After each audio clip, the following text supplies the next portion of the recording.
It seems to me like the Supreme Court is trying to rule in Trump's favor without getting everyone all upset that the Supreme Court is ruling in Trump's favor. It's Wednesday, April 9th. I'm Jane Coaston, and this is What A Day, the show that would like a direwolf puppy.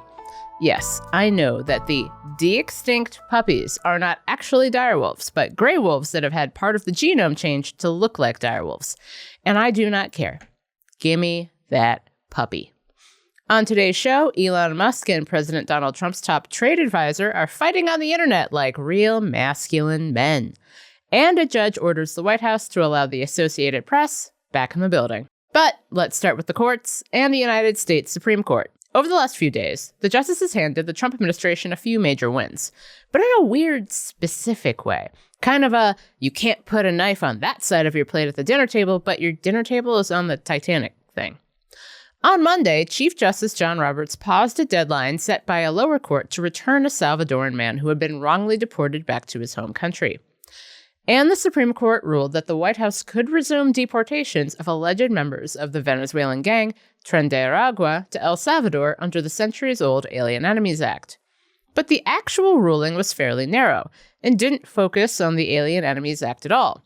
Instead, despite what you may have heard from President Trump, the ruling focused on procedure. Basically, the people being deported under the Alien Enemies Act had sued in Washington, D.C., but the Supreme Court's conservative majority thinks they should sue where they were being held, which, for most of those being confined, was Texas. But those people who were being deported should still have a right to a hearing and an opportunity to challenge their deportation. As Justice Brett Kavanaugh said in a concurring opinion, quote, "Importantly, as the court stresses, the court's disagreement with the dissenters is not over whether the detainees receive judicial review of their transfers. All 9 members of the court agree that judicial review is available. The only question is where that judicial review should occur." On Tuesday, the Supreme Court ruled again in the Trump administration's favor on the case of thousands of fired federal workers. But again, sort of. Stay with me. The court blocked a ruling from a lower court judge that had ordered the federal government to rehire thousands of probationary federal workers, because the court found that the 9 nonprofit groups that sued over the firings didn't have standing. Only 2 justices dissented. But, as the New York Times noted, another federal judge, James K. Bredar of the Federal District Court in Maryland, also ordered the federal government to reinstate federal workers. So what this ruling actually means is TBD. So what does any of this mean? While the Trump administration is crowing about its wins, I'm more confused than anything else. It seems to me like the Supreme Court is trying to rule in Trump's favor without getting everyone all upset that the Supreme Court is ruling in Trump's favor. So I had to call Leah Litman, host of Crooked Media's Strict Scrutiny and a longtime friend of the pod, to explain. Leah, welcome back to What A Day. Thanks for having me. So let's start with a decision from the court Tuesday to let the White House move forward with firing thousands of temporary workers, at least for now. What did the justices say? The justices said very little. They said that the plaintiffs in the case, who are a group of nonprofit organizations, had not established standing, meaning they had not proved that they, as nonprofit organizations, would be injured by the firing of these thousands of federal employees. I think this kind of gets to why courts were never going to be the solution for a lot of what the Trump administration is doing. The reality is that courts have limited powers to roll back and staunch some of the more aggressive moves that the administration is making. And this is an instance where it seems like more justices were just uncomfortable with ordering the federal government to rehire that many federal workers at a time. So there's another nearly identical case playing out in Maryland, which was not part of this decision. So what does this mean for those workers who were hoping that they'd be rehired?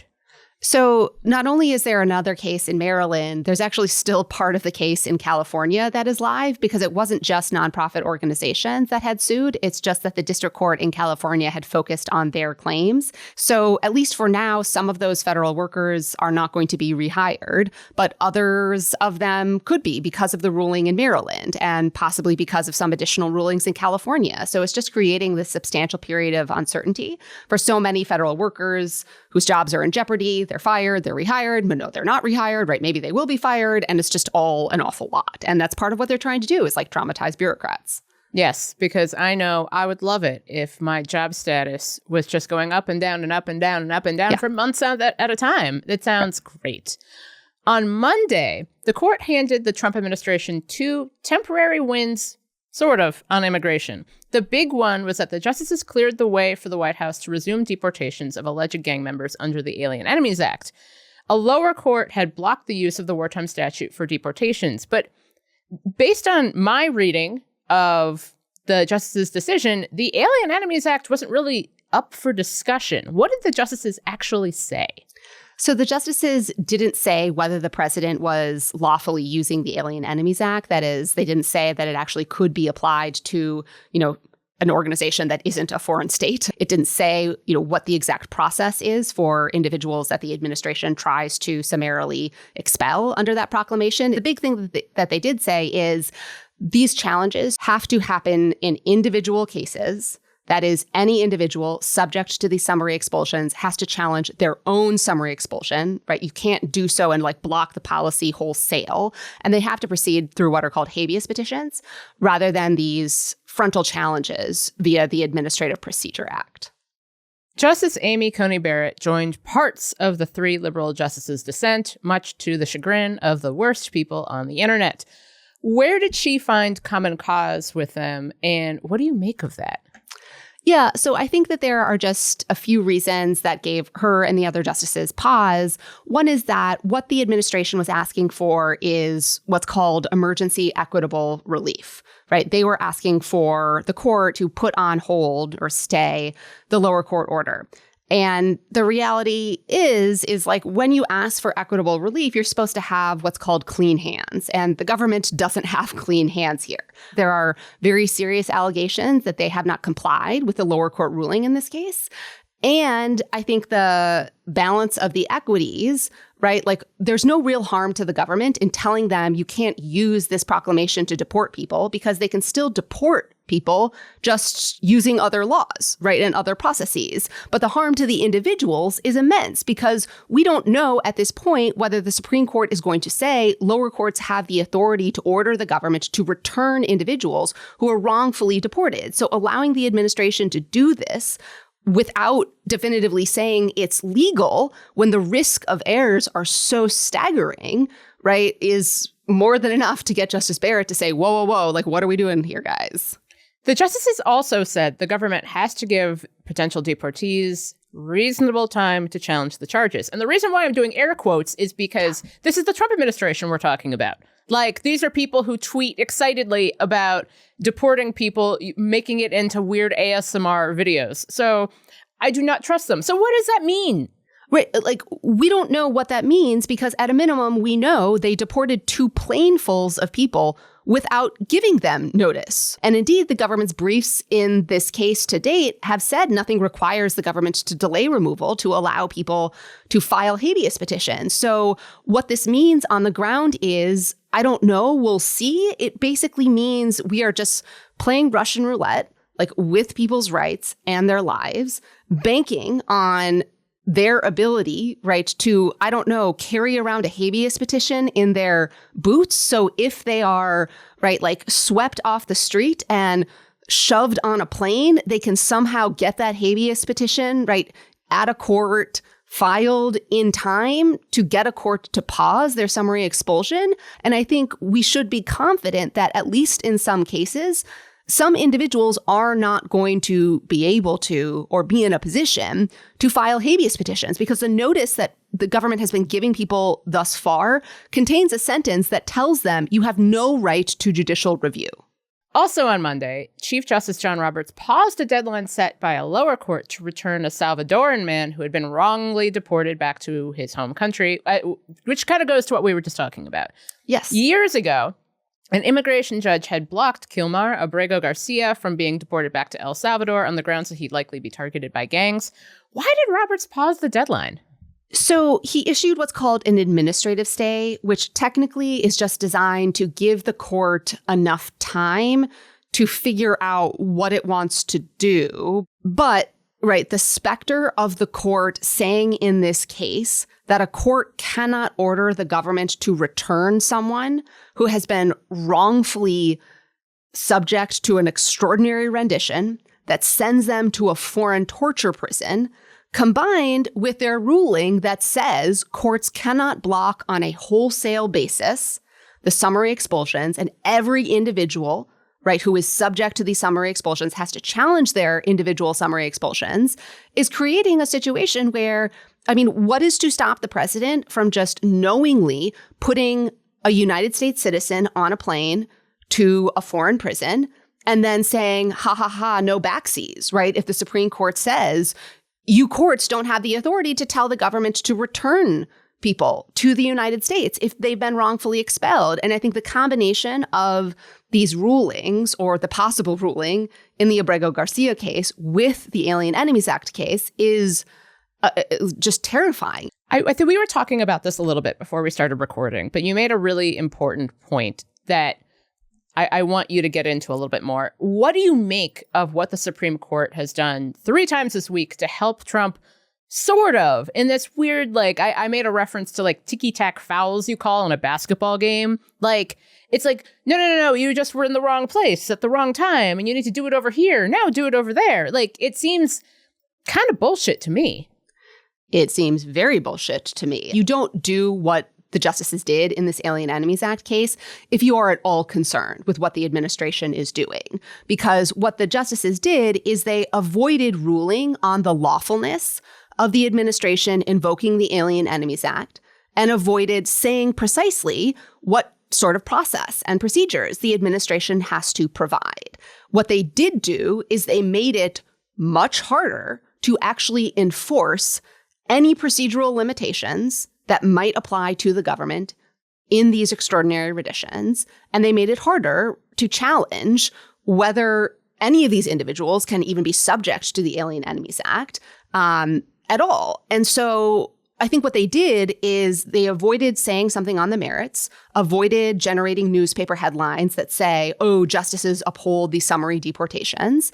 But instead, they gave the Trump administration a big win by forcing all of these challenges into a less effective forum that is going to all but guarantee some individuals are deported without meaningful process, without due process or judicial review. Leah, as always, thank you for being here and explaining this nonsense to me. Ugh, were there happier things to explain? That was my conversation with Leah Litman, co-host of Crooked's legal podcast, Strict Scrutiny. And hey, WAD listeners, Leah also has a new book coming out next month. It's called Lawless: How the Supreme Court Runs on Conservative Grievance, Fringe Theories, and Bad Vibes. We'll put a link to pre-order her book in our show notes. Hey, Heartbreakers. Most of you watching this on YouTube aren't actually subscribed to our channel, which is not cool.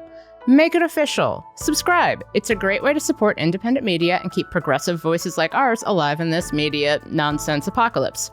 Seriously. Subscribing is one of the most helpful ways you can support what we do. It takes 2 seconds, costs you nothing, and it makes a big difference for us. What Today is brought to you by Delete Me. Delete Me makes it easy, quick, and safe to remove your personal data online at a time when surveillance and data breaches are common enough to make everyone vulnerable. Data brokers make a profit off your data. Your data is a commodity. Anyone on the web can buy your private details. This can lead to identity theft, phishing attempts, and harassment.